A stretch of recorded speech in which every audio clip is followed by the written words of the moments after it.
Capítulo 11. Olha o juiz aí, gente. Quem decidir se colocar como juiz da verdade e do conhecimento será naufragado pela gargalhada dos deuses. Albert Einstein. Ah, minha alma, prepare-se para encontrar aquele que sabe fazer perguntas. T.S. Eliot. Mac seguiu a trilha que serpenteava quando passava pela cachoeira, afastando-se do lago e atravessou um denso bosque de cedros. Demorou menos de 5 minutos para chegar a um impasse. O caminho levou diretamente até a face de uma rocha onde havia a leve silhueta de uma porta praticamente invisível. Obviamente ele deveria entrar. Por isso estendeu a mão hesitando e empurrou. Sua mão simplesmente penetrou na parede e Mac continuou a se mover cautelosamente adiante até todo o seu corpo passar pelo que parecia o sólido exterior de pedra da montanha. Dentro, a escuridão era tão espessa que ele nada via. Respirando fundo e com as mãos estendidas à frente do corpo, aventurou-se dando pequenos passos na escuridão total e parou. O medo dominou e ele respirava com dificuldade, sem saber se deveria prosseguir ou não. Enquanto seu estômago se apertava, sentiu de novo a grande tristeza pousando pesadamente em seus ombros, quase o sufocando. Queria voltar desesperadamente para a luz, mas acreditava que Jesus não iria mandá-lo para ali sem um bom propósito. Foi em frente. Devagar, seus olhos se acostumaram com as sombras profundas e foi possível perceber um corredor se curvando à esquerda. Enquanto seguia por ele, surgiu uma leve luminosidade que se refletia nas paredes vindas de algum lugar à frente. A menos de 30 metros, o túnel virou abruptamente para a esquerda e Max se viu na borda do que imaginou ser uma caverna enorme. A ilusão era ampliada pela única luz presente, um leve fulgor que o envolvia, mas se dissipava a menos de 3 metros em todas as direções. Para além disso, não conseguia ver nada, somente o negrume. O ar era pesado e opressivo, com o frio de tirar o fôlego. Olhou para baixo e ficou aliviado ao vislumbrar o leve reflexo de uma superfície. Não a terra e a rocha do túnel, mas um piso liso e escuro como mica polida. Dando corajosamente um passo à frente, notou que o círculo de luz se movia com ele, iluminando um pouco mais a área adiante. Sentindo-se mais confiante, começou a andar lenta e deliberadamente na direção para a qual estivera virado, concentrando-se no chão. Estava tão ligado nos próprios pés que trombou num objeto e quase caiu. Era uma cadeira de madeira, de aparência confortável, no meio de nada. Mac decidiu rapidamente sentar-se e esperar. Ao fazer isso, a luz que o havia ajudado continuou a se mover à frente como se ele ainda estivesse andando. Logo adiante, pôde ver uma escrivaninha de ébano, de tamanho considerável, completamente vazia. E deu um pulo quando a luz se concentrou num ponto e finalmente ele a viu. Atrás da mesa se encontrava uma mulher alta, linda, de pele morena, com feições hispânicas bem marcadas, vestindo um manto largo de cores escuras. Estava sentada ereta e régia como um juiz da Suprema Corte. Sua beleza era estonteante. Ela é a beleza, pensou ele. Tudo que a sensualidade luta para ser, mas fica muito longe de conseguir. A luz fraca era difícil de ver onde seu rosto começava, como se o cabelo e o manto emoldurassem as feições e se fundissem nela. Os olhos brilhavam e luziam como se fossem portais para a vastidão do céu estrelado, refletindo alguma fonte de luz desconhecida dentro da mulher. Mac não ousou falar com medo de que sua voz fosse engolida pela intensidade do ambiente. Pensou, sou o camundongo Mickey em vias de falar com Pavarotti. O pensamento o fez sorrir. Como se de algum modo tivesse ouvido, a mulher sorriu de volta e o lugar clareou nitidamente. Foi o necessário para Mac entender que era esperado e bem-vindo. A mulher parecia estranhamente familiar, como se ele a tivesse conhecido ou vislumbrado em algum lugar no passado, apesar de saber que nunca a vira nem se encontrara com ela de verdade. Será que posso perguntar? Quem é você? Disse Mac desajeitado. A voz mal deixando uma impressão no silêncio da sala, mas depois permanecendo como a sombra de um eco. Ela ignorou a pergunta. Você sabe por que está aqui? Como uma brisa varrendo a poeira, a voz dela afastou a pergunta de Mac para fora da sala. Ele quase podia sentir as palavras chovendo sobre sua cabeça e se dissolvendo na coluna vertebral, lançando arrepios deliciosos para todos os lados. Estremeceu e decidiu que não queria falar. Só desejava que ela falasse, com ele ou com qualquer um, desde que ele ouvisse, mas a mulher esperou. Você sabe, disse ele baixinho, surpreso com a sonoridade da própria voz e convicto de que dizia a verdade. Eu não faço ideia, acrescentou voltando a olhar para o chão. Ninguém me disse. Bem, Mackenzie Allen Phillips. Ela riu, fazendo-o levantar os olhos rapidamente. Estou aqui para ajudar. Se um arco-íris ou uma flor desabrochando fizesse som, esse seria o som do riso dela. Era uma chuva de luz, um convite para falar, e Mac riu com ela sem saber mesmo ou se importar por quê. De novo houve silêncio e o rosto da mulher, embora permanecesse suave, assumiu uma intensidade feroz, como se ela pudesse olhar no fundo dele, para além dos fingimentos e fachadas, até os lugares dos quais raramente se fala. Se é que se fala. Hoje é um dia muito sério, com consequências sérias. Ela fez uma pausa, como para dar peso às suas palavras nitidamente pesadas.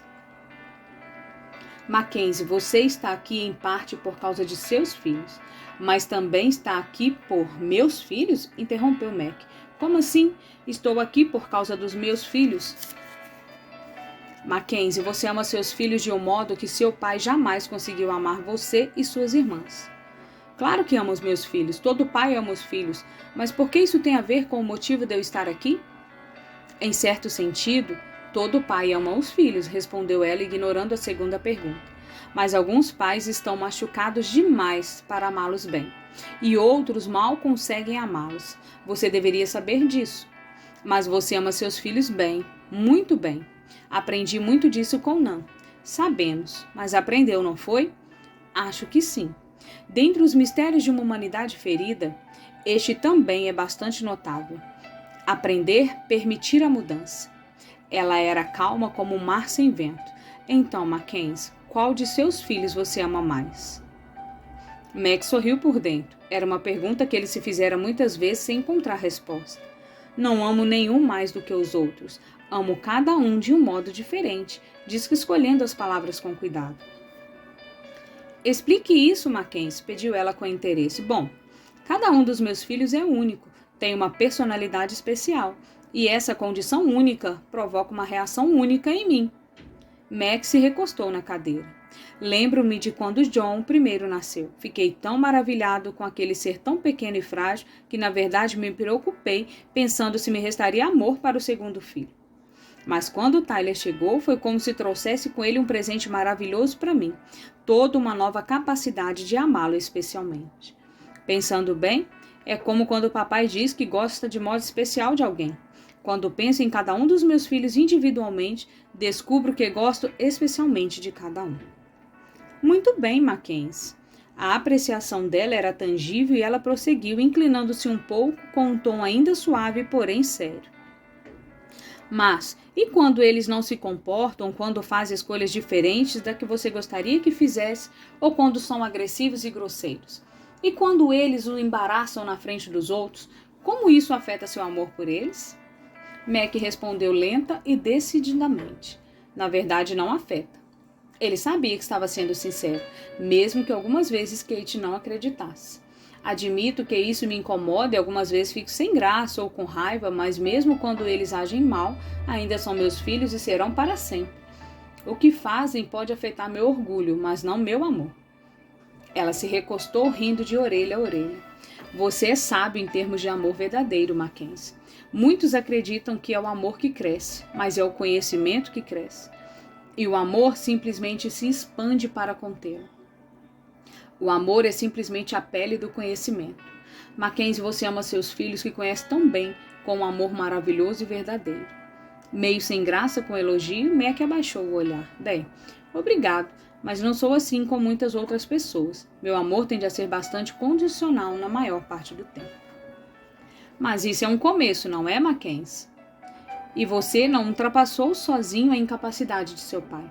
Foram Deus e você juntos que causaram essa mudança, para que você pudesse amar desse modo. E agora você ama seus filhos praticamente como o pai ama os dele. Mac percebeu seu maxilar se apertando e sentiu de novo a raiva começar a crescer. O que deveria ter sido um elogio tranquilizador parecia mais uma pílula amarga que agora ele se recusava a engolir. Tentou relaxar para encobrir as emoções, mas pela expressão dela, soube que era inútil. Murmurou a mulher. Algo que eu disse incomodou você, Mackenzie? Dessa vez o olhar dela o deixou desconfortável. Mac sentiu-se exposto. O silêncio que se seguiu à pergunta parava no ar. Mac lutou para manter a compostura. Podia ouvir o conselho de sua mãe ressoando nos ouvidos. Se não tiver nada de bom para dizer, não diga nada. Bem, não, na verdade não. Mackenzie, instigou ela. Este não é um momento para usar bom senso da sua mãe. É um momento de honestidade, de verdade. Você não acredita que o pai ame bem seus filhos, não é? Você não acredita realmente que Deus seja bom, não é? Missy é filha dele? Perguntou Mac rispidamente. Claro. Então não, respondeu ele bruscamente, levantando-se. Não acredito que Deus ame todos os seus filhos muito bem. Tinha dito, e agora a acusação ecoava nas paredes que poderiam existir na câmara. Enquanto Mac estava ali parado, com raiva e pronto para explodir, a mulher permaneceu calma e sem alterar a postura. Lentamente, levantou-se da cadeira de encosto alto, passou em silêncio por trás dele e o chamou. Por que não se senta aqui? Ele encarou-a com sarcasmo, mas não se mexeu. Mackenzie, ela permaneceu de pé atrás da cadeira. Antes comecei a dizer por que você está aqui hoje. Não somente por causa dos seus filhos. Está aqui para o julgamento. Enquanto a palavra ecoava na câmara, o pânico subiu por dentro de Mac como um maremoto e lentamente ele se deixou afundar na cadeira.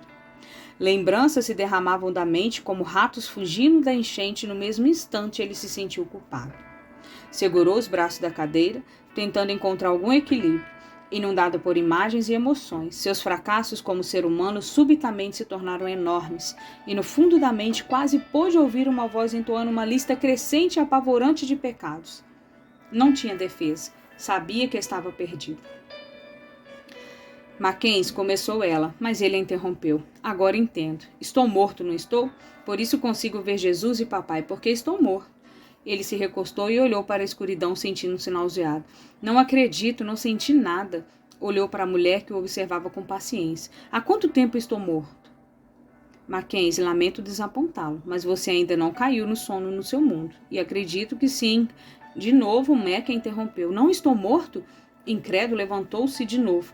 Quer dizer que tudo isso é real e ainda estou vivo? Mas você disse que eu tinha vindo aqui para ser julgado. Disse sim, declarou ela em tom casual, com uma expressão divertida, mas Mackenzie, julgamento e eu nem estou morto? Pela terceira vez ele a interrompeu com a raiva substituindo o pânico. Não é justo. Ele sabia que as suas emoções não estavam ajudando. Isso acontece com outras pessoas? Quero dizer, ser julgado antes mesmo de morrer? E se eu mudar? E se eu for melhor pelo resto da vida? E se me arrepender? E aí? Alguma coisa da qual você queira se arrepender, Mackenzie? Ela perguntou sem se abalar com a explosão. Mac sentou-se de novo lentamente. Olhou a superfície lisa do chão e balançou a cabeça antes de responder. Eu não saberia por onde começar, murmurou. Sou uma confusão, não é? É sim. Mac levantou os olhos e ela sorriu. Você é uma confusão gloriosa e destrutiva, Mackenzie, mas não está aqui para se arrepender.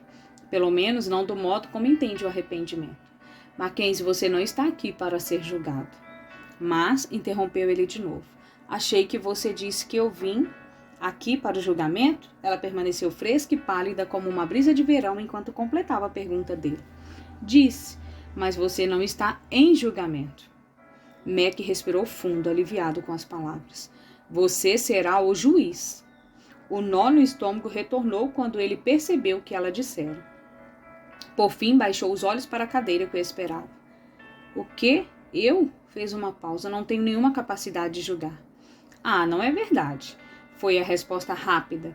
Agora atingida por uma leve sarcasmo, você se mostrou bastante capaz, mesmo no pouco tempo que passamos juntos. E além disso, já julgou muitas pessoas durante a vida. Julgou os atos e até mesmo as motivações dos outros como se soubesse quais eram. Julgou a cor da pele, a linguagem corporal e o odor pessoal.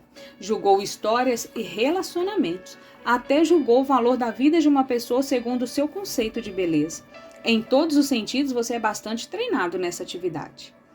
Max sentiu a vergonha vermelhando seu rosto. Tinha de admitir que já fizeram um bocado de julgamentos. Mas não era diferente de mais ninguém, era? Quem não julga impulsivamente as ações e intenções dos outros? Ao levantar os olhos, viu-a espiando com atenção e rapidamente voltou a olhar para baixo. Diga, pediu ela, se é que posso perguntar, qual é o critério pelo qual você baseia seus julgamentos? Mac tentou encará-la, mas descobriu que quando a olhava diretamente, seu pensamento oscilava.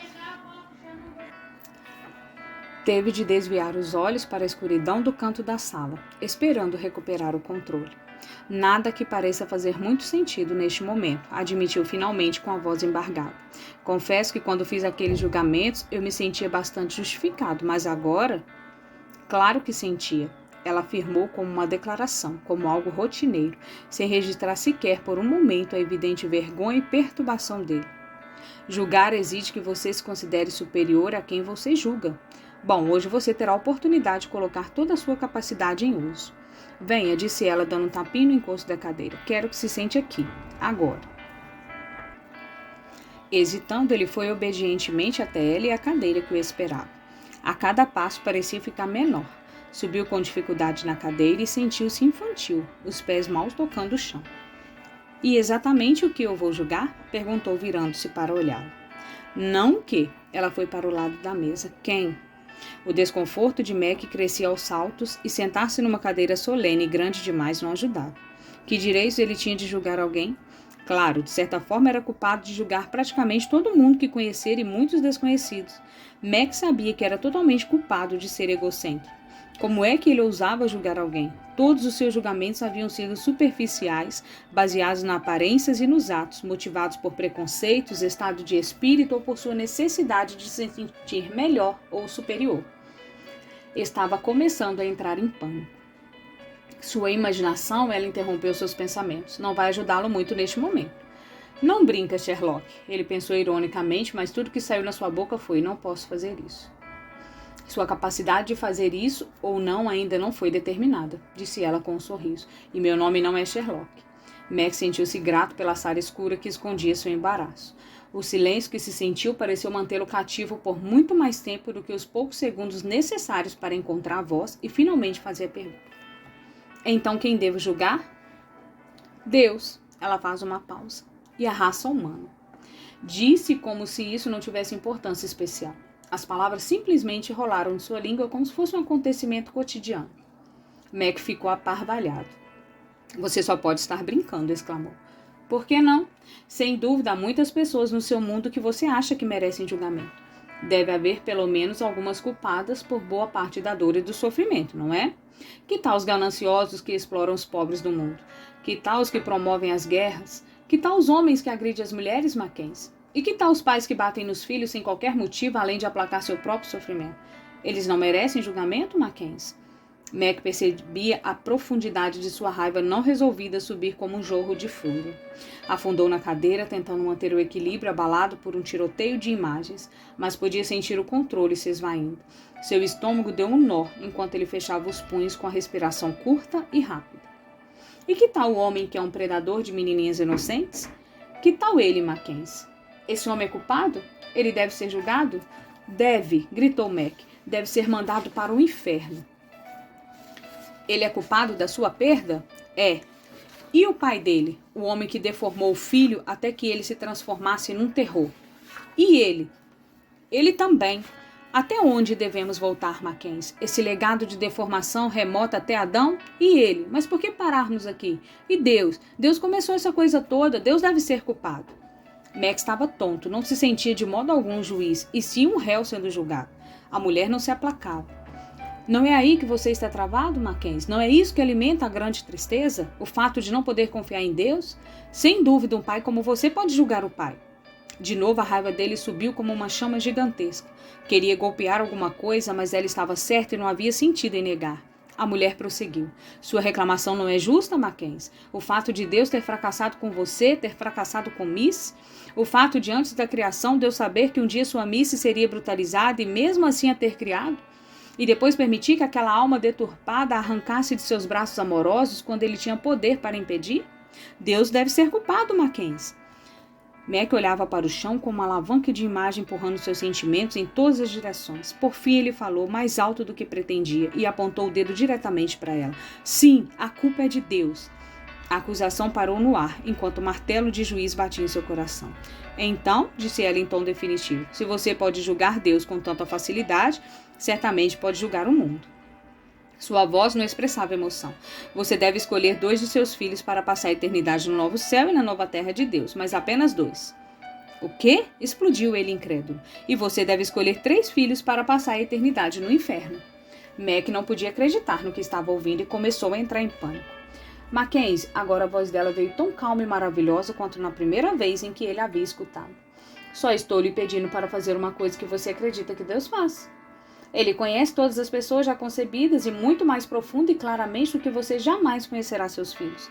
Ele ama cada um segundo o que conhece do ser desse filho ou dessa filha. Você acredita que ele irá condenar a maioria a uma eternidade de tormento para longe de sua presença e de seu amor, não é verdade? Acho que sim. Simplesmente nunca pensei na coisa desse modo. Ele tropeçava nas palavras, chocado. Simplesmente achei que de algum modo Deus poderia fazer isso. Falar sobre o inferno era uma espécie de conversa abstrata e não sobre alguém de quem eu realmente... Mac hesitou. E não sobre alguém de quem eu realmente gostasse. Então você acha que Deus faz isso com facilidade, mas você não? Ande, Mackenzie, quais de seus 5 filhos você condenará ao inferno? Kate é a que está em maior conflito com você agora? Ela o trata mal e lhe diz coisas dolorosas? Talvez ela seja a primeira escolha, a mais lógica. Que tal ela? Você é o juiz, Mackenzie, deve escolher. Não quero ser juiz, disse ele levantando-se. A mente de Mac disparava. Isso não podia ser real. Como Deus seria capaz de pedir que ele escolhesse entre seus próprios filhos? Era absolutamente impossível condenar Kate ou qualquer um dos outros a uma eternidade no inferno, simplesmente porque ela havia pecado contra ele. Mesmo que Kate, Joss, John ou Tyler cometesse algum crime hediondo, ele não faria isso, não podia. Para ele, isso não tinha relação com o desempenho dos filhos, tinha a ver com seu amor por eles. Não posso fazer isso, disse baixinho. Você deve. Não posso fazer isso, disse mais alto e veemente. Você deve, repetiu ela com a voz mais suave. Eu não vou fazer isso, gritou Mac com o sangue fervendo por dentro. Você deve, sussurrou ela. Não posso, não posso, não vou, gritou ele, e agora as palavras e emoções saíram num jorro. A mulher simplesmente ficou parada esperando. Por fim, ele a encarou, implorando com os olhos. Eu não posso ir no lugar deles? Se vocês precisam de alguém para torturar por toda a eternidade, eu vou no lugar deles, pode ser? Eu poderia fazer isso. Caiu aos pés dela, chorando e implorando. Por favor, deixe-me ir no lugar dos meus filhos. Por favor, eu ficaria feliz, hein? Por favor, estou implorando. Por favor, por favor. Mackenzie, Mackenzie, sussurrou a mulher e suas palavras vieram como um jato de água fria num dia de calor brutal. Suas mãos tocaram gentilmente o rosto dele enquanto ela o punha de pé. Olhando através de lágrimas turvas, ele pôde ver que o sorriso da mulher era radiante. Agora você está falando como Jesus. Você julgou bem, Mackenzie, estou orgulhosa. Mas eu não julguei nada, disse Mac confuso. Ah, julgou sim. Você julgou que eles são merecedores de amor, mesmo que isso lhe custe tudo. É assim que Jesus ama. Quando Mac ouviu as palavras, pensou em seu novo amigo esperando junto ao lago. E agora você conhece o coração de papai, acrescentou ela, que ama todos os filhos com perfeição. No mesmo instante, a imagem de Missy chamegou em sua mente e ele ficou tenso. Sem pensar, sentou-se de novo na cadeira. O que aconteceu, Mackenzie? Perguntou ela. Ele viu que não adiantava esconder. Entendo o amor de Jesus, mas Deus é outra história. Não acho que os dois sejam iguais de modo nenhum. Você não gostou do tempo que passou com papai? Perguntou ela surpresa. Não, eu amo papai quem quer que ela seja. Ela é incrível, mas não é nem um pouco como o Deus que eu conheço. Talvez sua ideia de Deus esteja errada. Talvez, simplesmente não vejo como Deus pudesse amar Missy com perfeição. Então o julgamento continua, disse ela com tristeza na voz. Isso fez Mac parar, mas apenas por um momento. O que eu deveria pensar? Simplesmente não entendo como Deus poderia amar Missy e deixar que ela passasse por aquele horror. Era uma menininha inocente, não fez nada para merecer aquilo. Eu sei. Mac prosseguiu. Deus usou-a para me castigar pelo que eu fiz com meu pai? Isso não é justo, ela não merecia, não merecia. Lágrimas escorreram pelo rosto dele. Eu poderia merecer, mas elas não. É esse o seu Deus, Mackenzie? Não é de espantar que você esteja afogado na tristeza. Papai não é assim, Mackenzie. Ele não está castigando você, nem Miss, nem Nan. Isso não foi feito por ele. Mas ele não impediu. Não impediu. Ele não impede um monte de coisas que lhe causam dor. O mundo de vocês está seriamente deturpado. Vocês exigiram a independência e agora têm raiva daquele que os amou bastante para lhes dar o mundo. Nada é como deveria ser, como o papai deseja que seja e como será um dia. Neste momento, seu mundo está perdido na escuridão e no caos, e coisas horríveis acontecem com aqueles de quem ele gosta especialmente. Então, por que ele não faz algo a respeito? Ele já fez. Quer dizer o que Jesus fez? Você não viu os ferimentos em papai também? Não entendi os ferimentos. Como ele pôde? Por amor. Ele escolheu o caminho da cruz, onde a misericórdia triunfa sobre a justiça por causa do amor. Você preferiria que ele tivesse escolhido a justiça para todo mundo? Você quer justiça, meritíssimo juiz? Ela sorriu ao dizer isso. Não quero, ele respondeu baixando a cabeça. Não para mim, não para meus filhos. Ela esperou, mas ainda não entendo por que Missy teve de morrer. Ela não teve, Mackenzie. Isso não foi nenhum plano de papai. Papai nunca precisou do mal para realizar seus bons propósitos. Foram vocês, humanos, que abraçaram o mal. E papai respondeu com bondade. O que aconteceu com Missy foi trabalho do mal e ninguém no seu mundo está imune a ele. Mas dói demais, deve haver um modo melhor. Você simplesmente não consegue ver agora. Retorne de sua independência, Mackenzie. Desista de ser juiz de papai e conheça-o como ele é. Então, no meio de sua dor, você poderá abraçar o amor dele em vez de castigá-lo com sua percepção egocêntrica de como você acha que o universo deveria ser. Papai se arrastou para dentro de seu mundo para estar com você, para estar com Miss. Mac se levantou da cadeira. Não quero mais ser juiz. Realmente quero confiar em papai. Sem que Mac notasse, a sala se iluminou de novo enquanto ele se movia ao redor da mesa em direção à cadeira simples onde tudo havia começado. Mas vou precisar de ajuda. Ela aproximou-se dele e o abraçou. Agora isso parece o início da viagem para casa, Mackenzie. Parece mesmo. O silêncio da caverna foi subitamente rompido pelo som de risos de criança. Parecia vir de uma das paredes que agora Mac podia ver claramente à medida que a sala continuava a clarear. Enquanto olhava naquela direção, a superfície da pedra foi ficando cada vez mais translúcida e a luz do dia penetrou na caverna.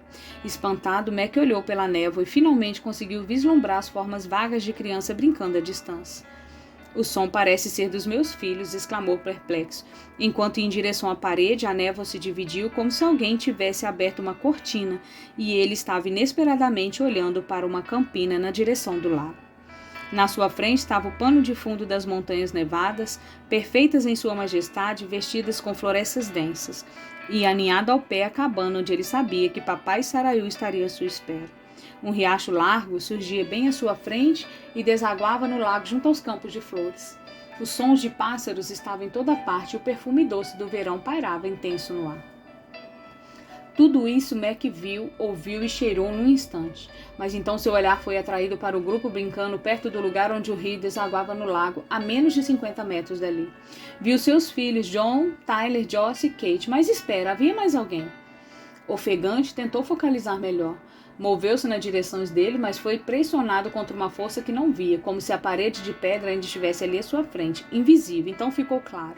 Missy, lá estava ela, chutando a água com os pés descalços. Como se tivesse escutado, Missy se separou do grupo e veio correndo pela trilha que terminava diretamente diante dele. Ah, meu Deus, Missy! Gritou Mac e tentou avançar através do véu que os separava. Para sua consternação, bateu contra a força que não lhe permitia chegar mais perto, como se algum magnetismo aumentasse em oposição ao seu esforço, mandando-o de volta para a sala. Ela não pode ouvir. Mac não se importava. Missy! Gritou. Ela estava tão perto. A lembrança que estivera se esforçando tanto para não perder, mas que sentia lentamente se esvaiar, agora saltou de volta. Procurou algum tipo de maçaneta, como se pudesse abrir alguma coisa e encontrar um modo de chegar à filha, mas não havia nada. Enquanto isso, Missy havia chegado e estava parada bem diante dele. O olhar dela se fixava em algo no meio, maior e obviamente visível para ela, mas não para ele.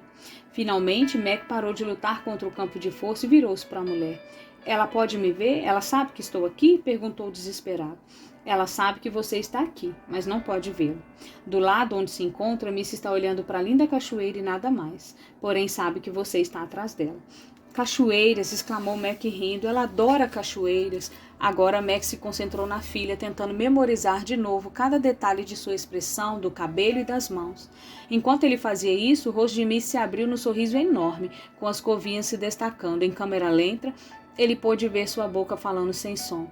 Está tudo bem. Ela fez sinais acompanhando as palavras. Te amo.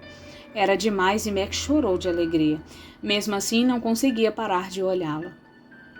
Observando-o através da cachoeira de lágrimas, estar tão perto assim era doloroso. Vê-la ali com aquele jeito tão característico de Miss. Ela está realmente bem, não está? Mais do que você imagina. Esta vida é apenas uma antessala para uma realidade maior que virá. Ninguém realiza plenamente o próprio potencial no seu mundo. É apenas um preparativo que papai tinha em mente o tempo todo. Posso ir até ela? Talvez só um abraço e um beijo, implorou baixinho. Não, é assim que ela queria. Ela queria sim? Mac ficou confuso. A nossa Miss é uma criança muito sábia. Gosto especialmente dela. Tem certeza de que ela sabe que estou aqui? Sim, tenho certeza, garantiu a mulher. Ela estava muito empolgada esperando este dia para brincar com os irmãos e a irmã e estar perto de você.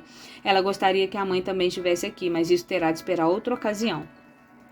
Mac se virou para a mulher. Meus outros filhos estão realmente aqui? Estão e não estão. Só Miss está realmente aqui, os outros estão sonhando. E cada um terá uma vaga lembrança. Alguns com mais detalhes do que outros. Este é um momento muito pacífico de sono para cada um, menos para Kate. Este sonho não será fácil para ela, mas Miss está totalmente acordada. Mac ficou olhando cada movimento feito por sua preciosa Miss. Ela me perdoou? Perguntou. Perdoou o quê? Eu falhei com ela, sussurrou ele. Seria da natureza dela perdoar se houvesse algo a perdoar, mas não há. Mas eu não impedi que ele a levasse. Ele a levou enquanto eu não estava prestando atenção. Sua voz ficou no ar. Se você se lembra, você estava salvando seu filho. Só você em todo o universo acredita que tem alguma culpa. Missy não acredita nisso, nem Nan, nem papai. Talvez seja a hora de abandonar essa mentira. E Mackenzie, mesmo que você fosse culpado, o amor dela é muito mais forte do que sua falha. Jamais poderia ser. Nesse momento, alguém chamou o nome de Missy e Max reconheceu a voz. A menina gritou de prazer e começou a correr em direção aos outros. De repente, parou e correu de volta para o pai. Fez o gesto de um grande abraço e, com os olhos fechados, simulou um grande beijo. De trás da barreira, ele abraçou também. Por um instante, ela ficou totalmente imóvel, como se soubesse que estava lhe dando um presente. Depois acenou, virou-se e correu para os outros. E agora Mac pôde ouvir claramente a voz que havia chamado Miss. Era Jesus brincando no meio de seus filhos. Sem hesitar, Miss pulou no colo dele. Ele girou no ar 2 vezes antes de colocá-la de volta no chão. Depois todo mundo riu e saíram procurando pedras lisas para jogar, ricocheteando na superfície do lago. Os sons de exuberantes alegrias eram uma sinfonia nos ouvidos de Mac e suas lágrimas correram livremente. De súbito, sem aviso, a água veio rugindo de cima bem à sua frente e obliterou toda a visão e as vozes de seus filhos. Instintivamente ele saltou para trás, então percebeu que as paredes da caverna haviam se dissolvido ao redor e ele estava numa gruta atrás da cachoeira. Mac sentiu a mão da mulher nos ombros. Acabou? Perguntou ele. Por enquanto, respondeu ela com ternura. Mackenzie, julgar não é destruir, mas consertar as coisas. Mac sorriu. Não estou mais me sentindo travado. Ela o guiou gentilmente para a lateral da cachoeira até que ele pôde ver de novo Jesus na margem do lago, ainda jogando pedras.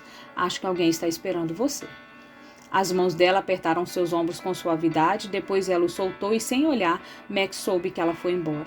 Ele passou cuidadosamente sobre as pedras escorregadias e rochas molhadas até encontrar um caminho pela borda da cachoeira. Atravessou a névoa revigorante da água que despencava e retornou à luz do dia. Exausto, mas profundamente realizado, Mac parou e fechou os olhos por um momento, tentando gravar indelevelmente no pensamento os detalhes da presença de Miss, esperando que nos dias futuros pudesse trazer de volta cada momento com ela, cada nuance e cada movimento, e subitamente sentiu muita falta de Nan.